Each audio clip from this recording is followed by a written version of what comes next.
वसुदेवसुतं देवं कंसचाणूरमर्दनम्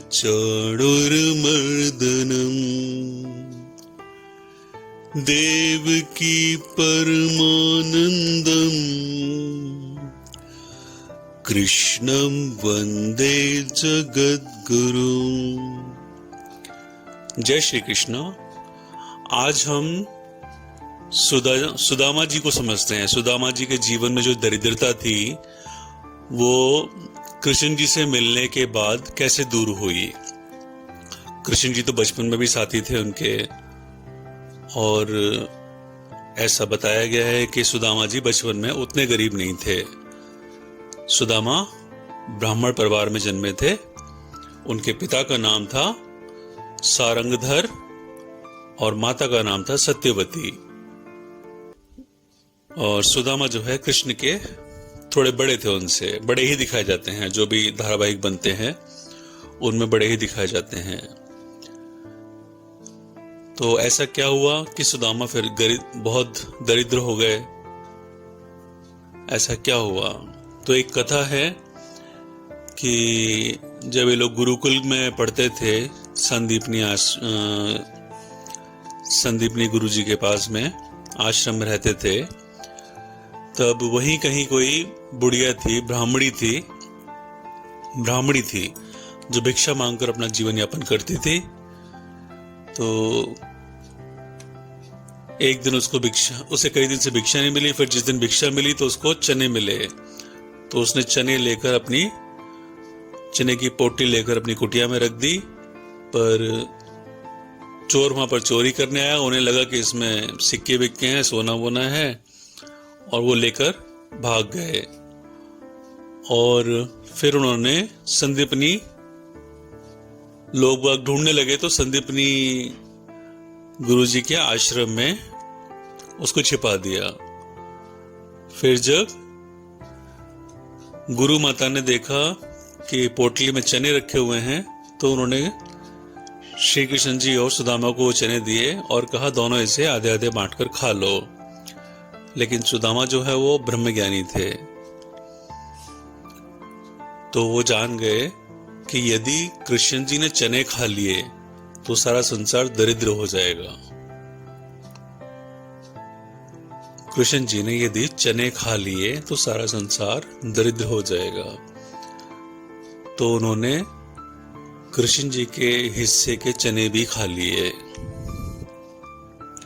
और इस तरह से फिर उस ब्राह्मणी ने श्राप दिया था कि जो भी मेरे चने खाएगा वो दरिद्र हो जाएगा। तो इस तरह से फिर सुदामा जी बाद में दरिद्र हो गए। उनकी पत्नी का नाम सुशीला था। तो वो दरिद्रता में जीवन जीते रहे। कृष्ण जी बाद में द्वारिका निकल गए। वहां उनका वैभव था, महल था, राजपाट था, ठाट बाट थे। लक्ष्मी जी साक्षात उनके घर में रहती थी। तो एक बार सुशीला ने कहा उनसे कि तुम्हारे मित्र इतने बड़े धनवान और वैभवशाली व्यक्ति हैं, तो उनसे जाकर क्यों नहीं सहयोग मांगते। तो वो उनसे मिलने गए। तो मिलने का भी बड़ा बढ़िया भजन वजन है। सुदामा जी उनसे मिलते हैं, उनके पैर धोते हैं कृष्ण जी। फिर कहते हैं मेरे लिए क्या लाए हो। तो सुदामा कहते हैं मैं तो कुछ नहीं लाया। लेकिन फिर वो देख लेते हैं कि पोटली छिपी हुई है। उनकी पत्नी सुशीला ने चावल की पोटली दी थी, क्योंकि दरिद्र थी तो कुछ था नहीं। तो उन्होंने कहा चावल ले जाओ, वही दे देना, कुछ एक मुट्ठी चावल है, जो भी चावल थे। तो श्री कृष्ण जी ने चावल खा लिए, उनके ले लिए, छीन लिए और खा लिए। उन्होंने कहा मेरे लिए चावल भेजे और तू छुपा रहा है, तो मुझे दे नहीं रहे, दे मेरे हिस्से की चीजें मुझे दे।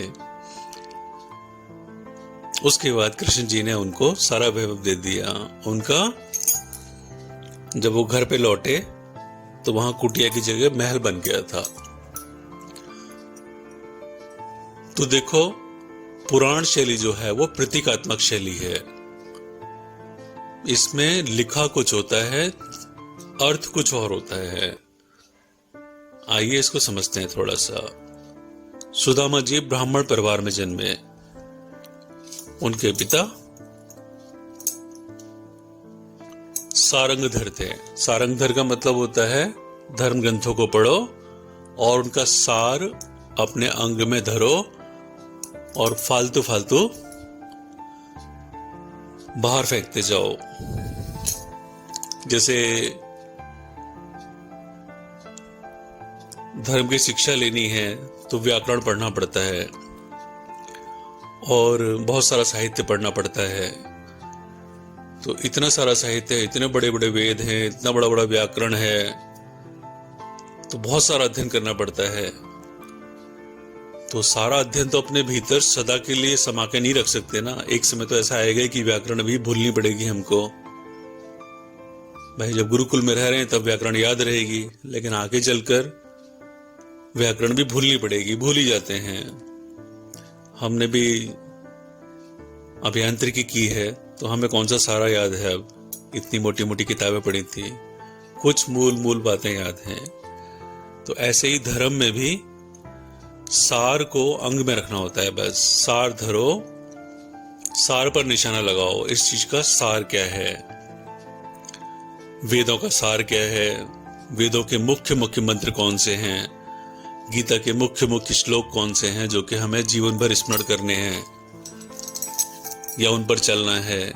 जैसे गीता का सबसे प्रमुख जो श्लोक हमको लगता है वो ये वाला है, योगस्थ कुरु कर्माणि संगम त्यक्त्वा धनंजय सिद्ध्य सिद्ध्यो समो भूत्वा योग समत्वम योगमुच्यते।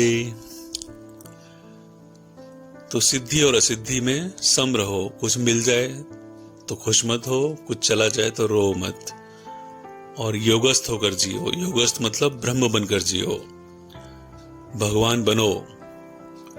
ज्यादा गाओ मत कि मैं भगवान बन गया हूं, लेकिन भगवान बनो। ये जीवन का लक्ष्य होना चाहिए। हर व्यक्ति को स्वयंभू भगवान होना चाहिए, गाना नहीं चाहिए। और फिर योगस्थ होकर जीना चाहिए, सिद्धि असिद्धि में संभाव रखकर जीना चाहिए। तो एक गीता का बड़ा प्रमुख श्लोक है, इसको धारण कर लो तो जीवन में जब भी समस्याएं आएंगी तो इसका स्मरण करते ही समस्या अपने आप ही पट से मिट जाएगी। तो ब्राह्मण परिवार संदेश दे रहा है कि सार को अंग में रखो। ब्राह्मणों के लिए संदेश दे रहा है, साधकों के लिए संदेश दे रहा है कि सार को अंग में रखो। वेदों के सार को, पुराण के सार को, ज्योतिष के सार को, आयुर्वेद के सार को और बाकी जो और आपकी पेट कमाने की विद्याएं हैं उनका सार अंग रखो और फालतू फालतू भूलते जाओ। और उनकी पत्नी है सत्यवती, उसका मतलब हो गया जीवन में सत्य आचरण करो। तो तब एक अच्छा ब्राह्मण बनता है। तो वो हो गया सुदामा, उनका पुत्र हुआ सुदामा। तो सुदामा जो है कृष्ण से बड़े हैं और कृष्ण जी छोटे हैं। कृष्ण जी का जन्म जो है गर्भाधान संस्कार से हुआ है, बहुत बड़े गर्भाधान संस्कार से हुआ है उनका जन्म। साधारण गर्भाधान संस्कार नहीं, सुदामा जो है वो साधारण गर्भाधान संस्कार से जन्मे हैं। और कृष्ण जो है वो ब्रह्म अवस्था की साधना जो होती है, देव अवस्था के बाद ब्रह्म अवस्था की जो साधना होती है उससे जन्मे हैं। ओम अवस्था, उस साधना से उनका गर्भाधान संस्कार हुआ है। तो कृष्ण बचपन में तो छोटे हैं, कृष्ण भी ब्राह्मण हैं। भाई जो ब्रह्म ज्ञान से जन्मता है वो ब्राह्मण होता है, जिसको ब्रह्म ज्ञान हो गया वो ब्राह्मण है। तो सुदामा उस परिवार के हैं जो कि धर्म ग्रंथों की साधना करता है। ब्राह्मणों का काम होता है धर्म ग्रंथों की साधना करना, ब्रह्म बनने की साधना करना, धर्म ग्रंथों को समझना। तो वो साधक परिवार से हैं, एक साधारण साधक परिवार। और कृष्ण जो है वो असाधारण साधक हैं, तो बचपन में तो वो छोटे हैं, बचपन में सुदामा का रुतबा बड़ा है, क्योंकि ब्राह्मण हम धर्म की शिक्षा देते हैं, हमारे घर धर्म ग्रंथ हैं, तो ऐसा भाव बच्चों में एक बड़प्पन देता है और समाज में भी उनको सम्मान ज्यादा देता है। कृष्ण जी ब्राह्मण परिवार से नहीं, यादव परिवार से हैं, क्षत्रिय परिवार से हैं, लेकिन उनके भीतर जो अत्यधिक ब्रह्म बल जागा है, ओम का बल जो जागा है उनके भीतर, उससे उनके अंदर क्षत्रिय भाव तेजी से बढ़ गया है। ब्रह्म भाव जब समाज के रक्षण में आ जाता है तो वो क्षत्रिय भाव बनने लगता है। ब्राह्मण मतलब ब्रह्म को जानना हुआ, और क्षत्रिय मतलब ब्राह्मण कर्म की रक्षा करना। तो बचपन में तो सुदामा उनसे बड़े हैं, लेकिन धीरे धीरे कृष्ण जो है उनसे आगे निकलते गए। कृष्ण जी का दर्शन ये है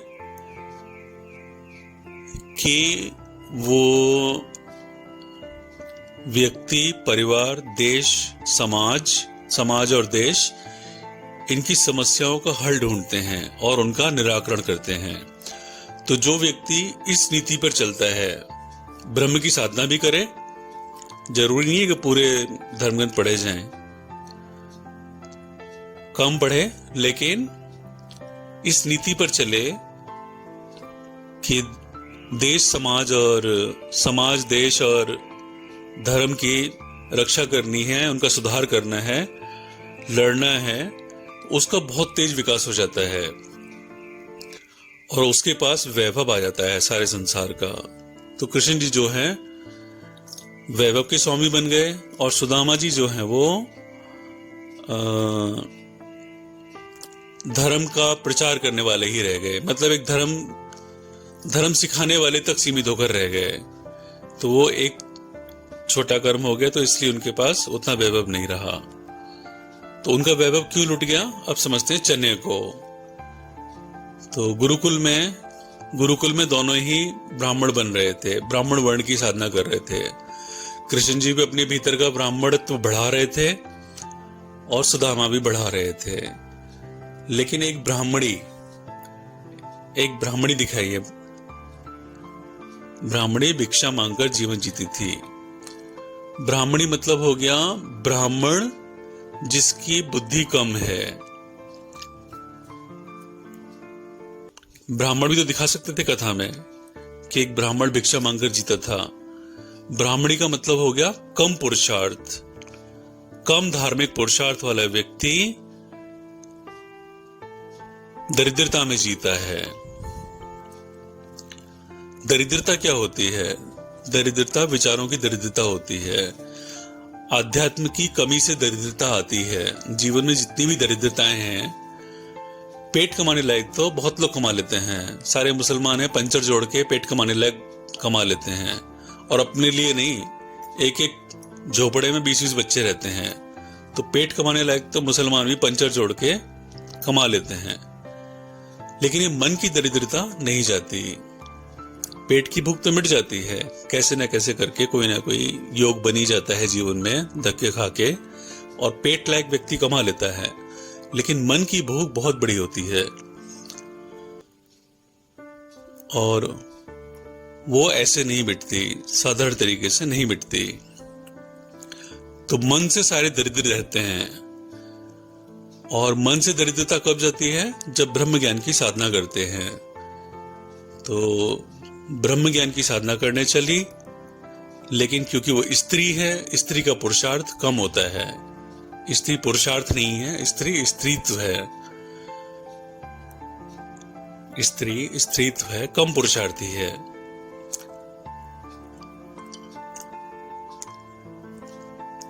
ज्यादातर पुरुषार्थी, बहुत बड़े बड़े पुरुषार्थी पुरुष ही हुए हैं। कोई कोई स्त्री जो है अब बाद में कभी बहुत पुरुषार्थी हो गई है, और ब्रह्म मार्ग पर पुरुषार्थी स्त्री कोई विरली ही देखने को मिलेगी आपको। तो स्त्रियां इस ब्रह्म पुरुषार्थ में कमजोर होती हैं।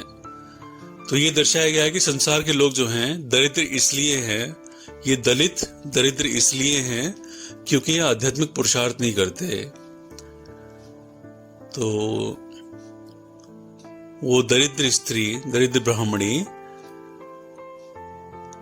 भिक्षा मांग मांग कर जीती है, भूखी रहती है, कई कई दिन भिक्षा नहीं मिलती, यानी कई कई दिन मन की भूख नहीं मिटती। कई बार मन में बहुत भूख आ जाती है, किसी किसी दिन मन में भगवान आ जाते हैं तो मन की भूख मिट जाती है। तो एक दिन उसको चने मिलते हैं। चने क्या होते हैं? बेसन के बनते हैं। तो बेसन ऊर्जा देता है, वो तो है ही है। बेसन में आयरन भी होता है। तो बेसन जो है ज्यादा ऊर्जा का स्रोत होता है, क्योंकि जिस चीज में आयरन होता है वो हमारा ऑक्सीजन पोटेंशियल बढ़ा देता है, ऑक्सीजन कैरिंग पोटेंशियल बढ़ जाता है। जब शरीर में, रक्त में ऑक्सीजन की मात्रा बढ़ जाती है तो हमारी माया पाने की क्षमता बढ़ जाती है। जब हमारे शरीर में रक्त की मात्रा, हीमोग्लोबिन हमारा अच्छा हो जाता है तो हम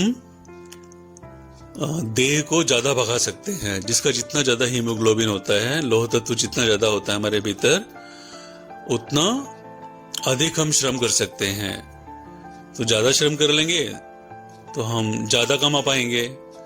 तो ये दर्शाया गया है कि ब्राह्मणी में धर्म की कमी थी, क्योंकि वो स्त्री है, धार्मिक पुरुषार्थ कम है, धर्म की कमी है, तो उसके अंदर सांसारिक इच्छाओं की थोड़ी अधिकता है।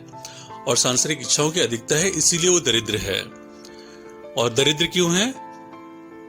क्योंकि वो चाह की इच्छा रखती है। चाह इच्छा रखती है कि माया पाऊं, और माया पाने के लिए चने खाना बहुत अच्छा रहता है। अगर आपको माया खूब पानी है, शरीर को खूब दौड़ाना है, तो रोज चने भिगो कर खाओ। आपके शरीर में काफी ऊर्जा रहेगी। ऊर्जा रहेगी तभी तो आप दौड़ोगे, आपका दिमाग तेज चलेगा, तो आप खूब माया पा पाओगे।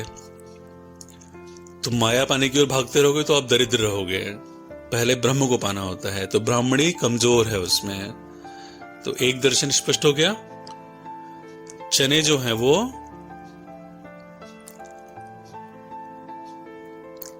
माया तो दिलाएंगे, लेकिन आध्यात्मिक पुरुषार्थ कम करवा देंगे आपका। तो उसने चने खाए। वो चने जो हैं वो गुरुकुल में चले गए, गुरु के पास चले गए। गुरुकुल में कम आहार पर जोर दिया जाता है।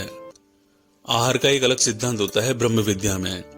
कम खाओगे तो ब्रह्म में मन ज्यादा लगेगा, और गर्म राशि वालों को तो काफी कम खाना चाहिए। सात्विक राशि का व्यक्ति है तो उसका मन तो फिर भी लग जाता है ब्रह्म विद्या में। लेकिन जो गर्म राशि के लोग हैं, मध्यम गर्म राशि के लोग हैं, 4 राशियां मध्यम गर्म होती हैं, 4 राशियां अधिक गर्म होती है। ये लोग यदि ज्यादा खाएंगे, इनमें पहले ही माया पाने की इच्छा होती है, ये लोग यदि और ज्यादा खाएंगे तो मस्तिष्क में ऊर्जा और ज्यादा रहेगी, तो ये माया की ओर ही भागेंगे। तो चने जो है गुरुकुल में पहुंच गए, मतलब गुरुकुल में माया की चाह पहुंच गई गलती से। और फिर गुरु माता ने कह दिया कि श्री कृष्ण और सुदामा तुम दोनों इसको बांट के खा लो। बच्चे खा लेंगे, कोई बात नहीं। लेकिन कृष्ण, सुदामा जी ब्रह्मज्ञानी हैं। ब्रह्मज्ञानी को सारा विज्ञान पता होता है। ब्रह्म को विज्ञान से ही तो जानते हैं। ब्रह्म को जानने का मुख्य सूत्र तो तर्क और विज्ञान ही होता है। तो सुदामा जी ब्राह्मण परिवार से हैं, ब्रह्म विद्या जानते हैं काफी हद तक, और ब्रह्म विद्या और अच्छी करने के लिए गुरुकुल आए हुए हैं। तो वहां वो जान लेते हैं कि यदि कृष्ण जी ने चने खा लिए, मतलब कृष्ण जी जो कि सारे संसार का कल्याण करने के लिए अपना ब्राह्मण बल जगा रहे हैं, अपने ब्रह्म को और जगा रहे हैं। अपने ब्रह्म को हमको गुरु के अधीन रहकर जगाना होता है। यदि वहां इन्होंने चने खा लिए, चने मतलब चाह आना, माया पाने की चाह आना, गुरु के यहां रहकर चाह आना कर दिया, तो इनका जो आध्यात्मिक पुरुषार्थ है, जो ब्रह्म का जागरण है, वो कमजोर रह जाएगा। यदि ये कमजोर रह गए, जो कि सारे संसार को धर्म की ओर ले जाने वाले हैं, ब्रह्म का मतलब समझाने वाले हैं, कि ब्रह्म कितना जरूरी है, ब्रह्म विद्या कितनी जरूरी है, इससे मानसिक दरिद्रता मिटती है। यदि इनमें ही आग लग गई माया पाने की तो सारा संसार दरिद्र हो जाएगा। फिर एक संसार के लिए एक रोल मॉडल कहां से खड़ा होगा, एक महानायक, एक युग पुरुष कहां से खड़ा होगा कि कृष्ण जैसा बनना है, जिसने कभी माया पाने की चाह नहीं करी, केवल लोक कल्याण के कर्म करे। तो सुदामा इस तत्व को समझ गए। ये सब पात्र है, आध्यात्मिकता है, आध्यात्मिक पात्र हैं और उसका दर्शन है पूरा। तो सुदामा ने अपने ब्रह्म बल से, ब्रह्म विद्या के बल से जान लिया, जो कि उनके पिता से मिली है, उससे जान लिया कि यदि कृष्ण जी ने चने खा लिए, चने मतलब चाह की ओर दौड़ना, घोड़ा चने खाता है तो दौड़ता है ना, घोड़ा हमारी संस्कृति में माया पाने की ओर दौड़ने का प्रतीक है। तो घोड़े को चने खिलाओ तो घोड़ा दौड़ता रहता है, माया के पीछे दौड़ता रहता है। तो यदि कृष्ण जी ही माया के पीछे दौड़ने लग गए तो सारे संसार को माया त्याग की राह कौन दिखाएगा। माया त्याग मतलब माया छोड़कर बैठ जाना नहीं होता, जीवन में कुछ समय के लिए माया से दूर रहना होता है। गुरुकुल काल में या जीवन में किसी विशेष समय में जब ज्यादा समस्याएं आ रही हों, उस समय इंसान को ब्रह्म साधक बन जाना चाहिए, आध्यात्मिक बल की साधना करनी चाहिए, अपने ब्रह्म बल को पाना चाहिए। Knowledge is God, knowledge is power, कहते हैं ना, ईश्वर सर्वशक्तिमान है और ईश्वर ज्ञान स्वरूप है। ज्ञान गुरुकुल में लेते हैं। अब गुरुकुल में ज्ञान लेने बैठे हुए हो और चने खा रहे हो, मतलब घोड़े की तरह दौड़ने की इच्छा कर रहे हो कि माया पाने की ओर भागने लगूं। तो गुरुकुल में यदि घोड़े दौड़ने लगे तो जो महानायक बनने वाला है संसार के लिए, एक उदाहरण बनने वाला है, जो कृष्ण संसार के लिए उदाहरण बनने वाले हैं, कि पहले महाभारत कर अपने मन में। महाभारत सारे दर्शन का सार है, सारा दर्शन महाभारत में समाया हुआ है। तो कृष्ण जो कहते हैं कि पहले जीवन में सारे दर्शन को समझ, फिर योगस्थ कुरु कर्माणि, उसके बाद योग में होकर कर्म करता जा। माया मिलती जाए तो खाता जा, ना मिले तो भूखा रह ले। तो सुदामा समझ गए कि यदि कृष्ण जी में ही आग लग गई तो फिर तो सारे संसार में आग लग जाएगी, सारा संसार माया की तरफ ही दौड़ता रहेगा। संसार को राह दिखाने वाला कौन रहेगा? कलयुग पूरा महाकलयुग हो जाएगा, क्योंकि रोल मॉडल ही खराब हो गया। तो फिर रोल मॉडल ही माया के पीछे भागने लग गया घोड़े की तरह, तो बाकी लोग फिर किसके पीछे चलेंगे? तो कृष्ण जी जो है संसार के रोल मॉडल हैं, संसार के पथ प्रदर्शक हैं, जगत गुरु हैं, सारे गुरुओं के गुरु हैं। गुरु कहता है कि माया त्याग कर ब्रह्म को पा, और वो जगत गुरु हैं, वो कहते हैं सारे गुरुओं का कल्याण कर, सारे गुरुओं को सतमार्ग दिखाने वाले हैं वो। तो दूसरा पक्ष क्लियर हो गया, गुरुकुल वाला, चने वाला। अब तो दरिद्रता सुदामा में आ गई, उन्होंने चने खा लिए। ब्राह्मण यदि चने खा ले, ब्राह्मण यदि माया पाने की चाह रख ले, तो वो दरिद्र होने लगता है। दरिद्र होने लगता है मतलब मानसिक दरिद्रता आ जाती है। यह जरूरी नहीं है कि उसका घर बड़ा है कि छोटा है कि झोपड़ा है या महल है, वो जहां भी रहेगा। ब्राह्मण ने चने खा लिए मतलब ब्राह्मण ने यदि माया पाने की चाह कर ली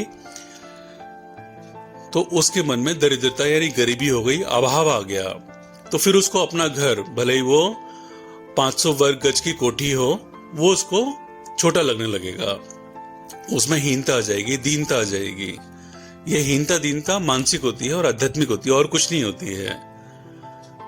गरीबी वास्तव में देखा जाए तो मानसिक ही होती है और आध्यात्म की कमी की ही होती है।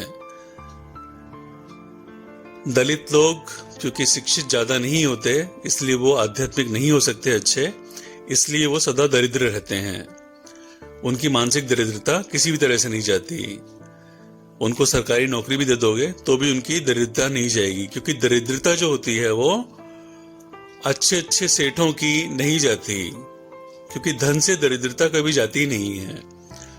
दरिद्रता, मानसिक दरिद्रता जो होती है वो केवल अध्यात्म से जाती है। तो सुदामा को फिर अपना घर ही दरिद्र लगने लगा। उनकी पत्नी सुशीला, सुशीला मतलब सुशील, अच्छे आचरण वाली।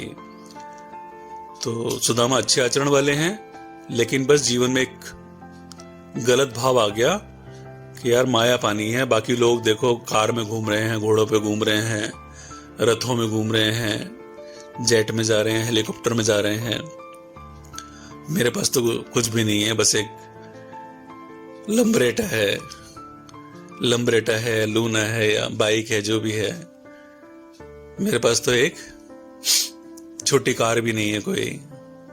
तो यदि उसने ही मतलब, तो तब फिर जब ये भाव आ जाता है तो उनको अपना दरिद्रता दरिद्रता बढ़ी हुई लगती है अपने चारों ओर। तो ऐसे फिर सुदामा और उनकी पत्नी, यानी बहुत सारे ब्राह्मण लोग, सुदामा और उनकी पत्नी कौन है, बहुत सारे ब्राह्मण लोग हैं जगत के, जो कि धर्म मार्ग में बहुत आगे नहीं बढ़े, एक स्तर पे जाके रुक गए, धार्मिक ग्रंथों का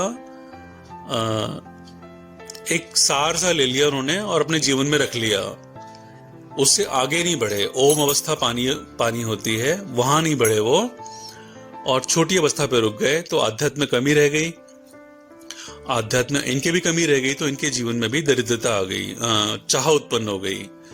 चाह उत्पन्न हो गई तो इन्हें अपना जीवन में दरिद्रता दिखने लग गई, तो सुदामा दरिद्र हो गए। तो फिर सुशीला जो है उनको चावल लेके भेजती हैं कृष्ण जी के पास, तो वो चावल खाते हैं। और चावल से क्या हो गया, चावल का मतलब होता है चाह बल, चाह वो लौ की चाह रखो और आध्यात्मिक ज्ञान की चाह रखो। कृष्ण जी उनके चावल का खाकर कहते हैं कि सुदामा तुमने थोड़ी थोड़ी साधना करी है, धर्म ग्रंथों को थोड़ा थोड़ा जाना है, लेकिन धर्मों का पूरा मर्म नहीं जाना, और पूरा मर्म जान लेते और चाह करते ब्रह्म बनने की, ब्रह्म बनकर संसार को राह दिखाने की, तो तुम्हारे पास ऐश्वर्य आता। क्योंकि ऐश्वर्य तभी आता है जब आप संसार को ठोक कर चलते हो, थोड़ा सा सात्विकता से ठोकना, संसार को सही दिशा में ले जाना, सही पथ पर रखना, नियंत्रण में रखना। विष्णु जी का मतलब ही नियंत्रण है, पीले रंग का मतलब नियंत्रण होता है, कंट्रोल, आश्रय लोगों पर कंट्रोल, नियंत्रण। तो जब इस भावना से जीते हैं हम कि हमें संसार में व्यवस्थाओं पर नियंत्रण करना है ताकि असुरत्व ना बढ़ जाए, लोग बिगड़ ना जाएं, तो यह भाव ब्राह्मण भाव से ऊपर का भाव आ जाता है फिर, यानी पूरा भगवान बनकर जीना। तो सुदामा ने वो चाह नहीं करी। सुदामा ने क्या चाह करी कि वो केवल धर्म को जान लिया थोड़ा थोड़ा और उसका शिक्षण देते रहे। तो ऐसे बहुत सारे गुरु लोग, बहुत सारे योगी लोग, ब्राह्मण लोग, साधक लोग, ब्रह्म विद्या के साधक लोग, धर्मग्रंथ पढ़ने वाले लोग थोड़ी सी साधना के बाद ही रुक जाते हैं, अपने मन में एक देवत्व सा ले आते हैं, थोड़ा अच्छा बनकर जीने लगते हैं। सुशीला मतलब अच्छे बनकर जीने लग गए, थोड़ा सा धर्म ज्ञान ले लिया और थोड़ा सा धर्म का सार लेकर जीने वाले लोग। सारंगधार के पुत्र ना, सारंगधर के पुत्र हैं। तो मन में ये ले लिया कि हनुमान जी की जैसा आचरण करना है, बस हनुमान जी नहीं बनना है। हनुमान जी ऐसे ऐसे थे, अच्छे अच्छे कर्म करें, अच्छे अच्छे कर्म करने हैं, बस धर्म का सार अंदर रख लिया। बस पूरी साधना नहीं करी कि मैं ही हनुमान बन जाऊं, मैं क्यों ना लोगों को मारूं, असुरों को मारूं, या जो अच्छे कामों में लगे हैं उनका सहयोग करूं, या कहीं पर कोई अत्याचार हो रहा है तो वहां जाकर उन लोगों को थोड़ा राजनीति करके गंदे लोगों को मरवाऊं। और मतलब अपने अंदर एक ऐसा भाव आना चाहिए, वास्तव में जाके किसी को मरवाना नहीं है, एक ऐसी भावना आनी चाहिए कि देश समाज में कैसे परिवर्तन किया जाए, कैसे नियंत्रण किया जाए। भारत माता के एक बड़े सेवक बनना चाहिए, ब्रह्म बन के पूरा नियंत्रण करना चाहिए व्यवस्थाओं में।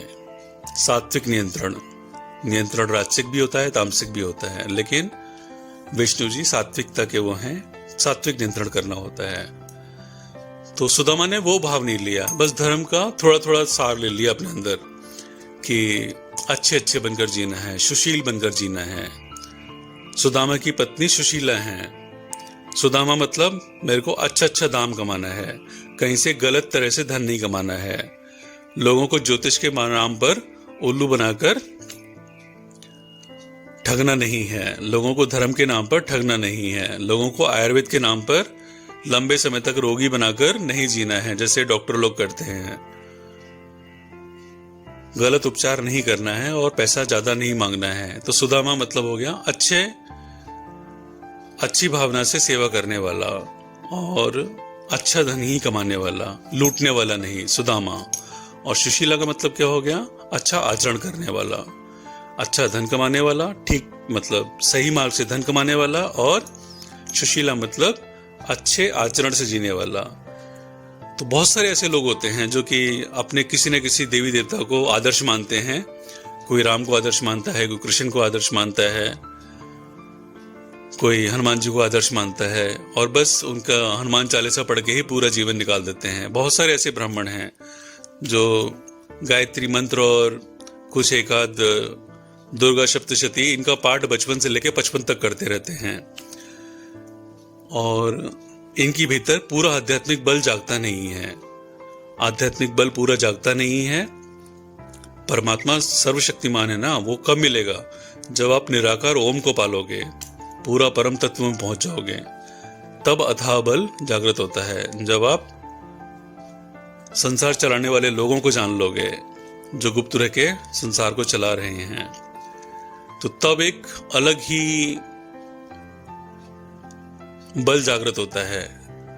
तो वो जब तक जागृत नहीं रहता तब तक हम माया के आकर्षण में पड़ जाते हैं, और जो माया के आकर्षण में पड़ जाता है उसका अध्यात्म, कमजोर अध्यात्म की वजह से उसको अपना सब कुछ जो है वो हीनता और दरिद्रता लगती रहती है। जब तक ब्रह्म आपके भीतर पूरी तरह नहीं आएगा तब तक आपको दरिद्रता लगती रहेगी। तो हमने अपने भीतर के ब्रह्म को पूरी तरह जगा लिया है, तो हमें सारी धरती अपना राज लगती है। मुझे ऐसे ही लगता है कि सारी धरती पर मेरा राज है, क्योंकि मुझे पता है सारी धरती पर भारत का राज है और मैं भारत माता का सेवक हूं। तो सारी धरती पर मुझे अपना राज लगता है, सारी धरती मेरा ऐश्वर्य लगती है, भारत माता का ऐश्वर्य लगती है। माँ का माल बेटे का माल हुआ ना, तो मेरा ही माल हुआ ना वो। तो मेरे पास कोई दरिद्रता नहीं है। एक छोटे से घर में रहता हूं, पहले ही थोड़ा सा छोटा लगता था मेरे को, लेकिन अब कोई दरिद्रता नहीं है। तो चावल देते हैं।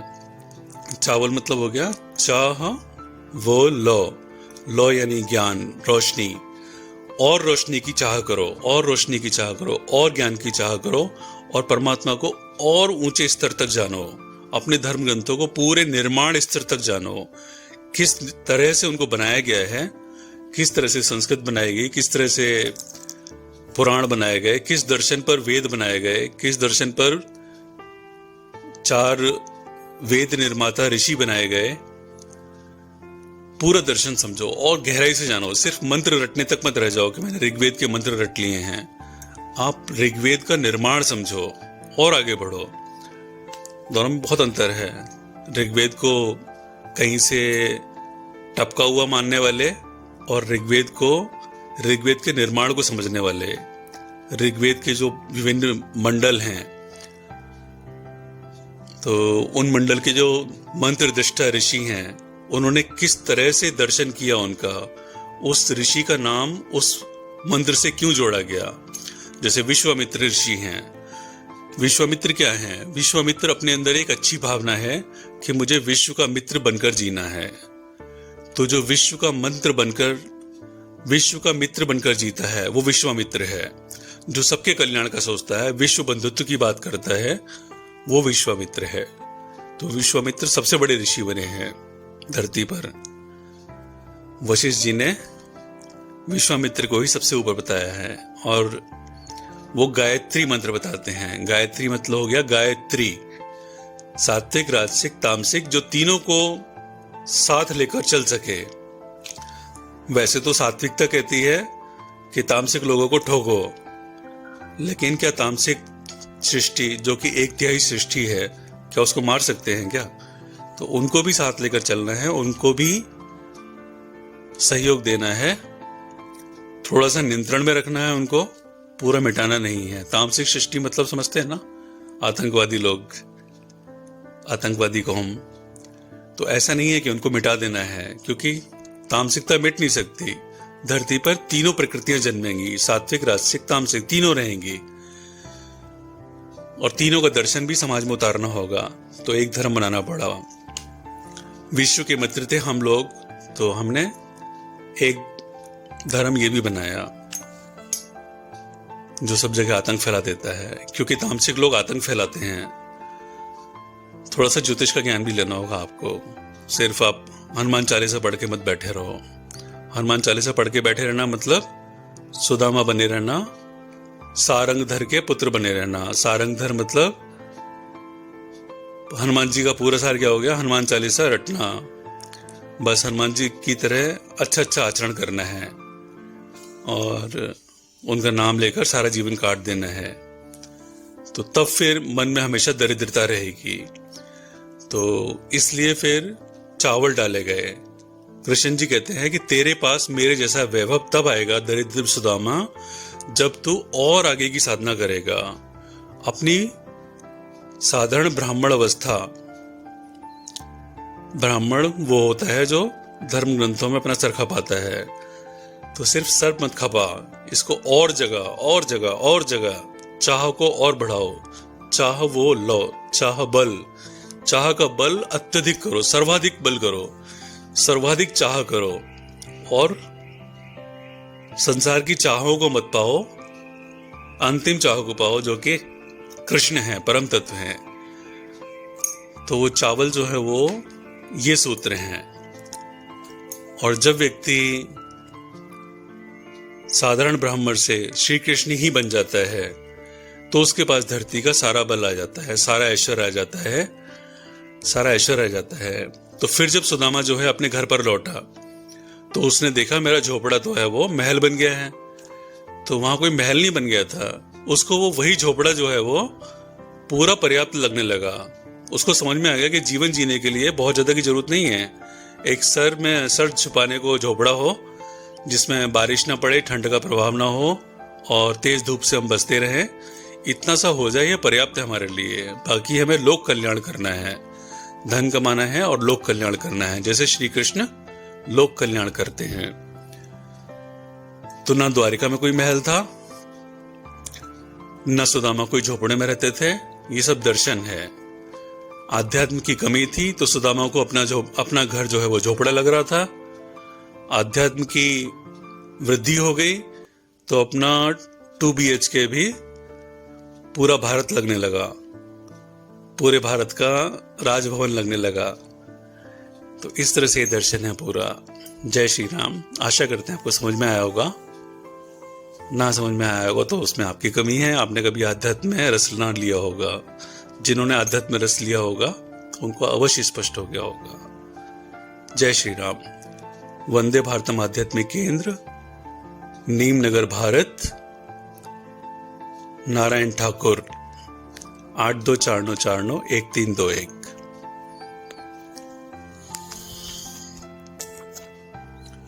पुराण धरती की सबसे जटिल रचनाएं हैं।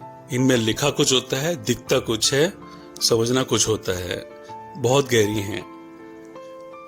इसके और कोई केंद्र हैं कि नहीं हमें नहीं पता, पर यदि रामायण, महाभारत और पुराणों को बहुत गहराई से समझना है तो हमें लगता है कि हम अकेला केंद्र हैं। वैसे हमें पता है कि बॉलीवुड में उस दर्शन को उतारा जाता है, लेकिन वो लेखक लोग हैं, वो आपको ये सब शिक्षा नहीं देंगे। तो यदि ये सब समझना हो तो हमारे पास आ सकते हैं, और यही अध्यात्म हम आपको फिल्मों में, टीवी सीरियल में दिखा सकते हैं। ये सारे टीवी सीरियल, फिल्में इसी पौराणिक दर्शन पर बनते हैं। जो कि गंधर्व वेद के आदेश के अनुसार बनते हैं।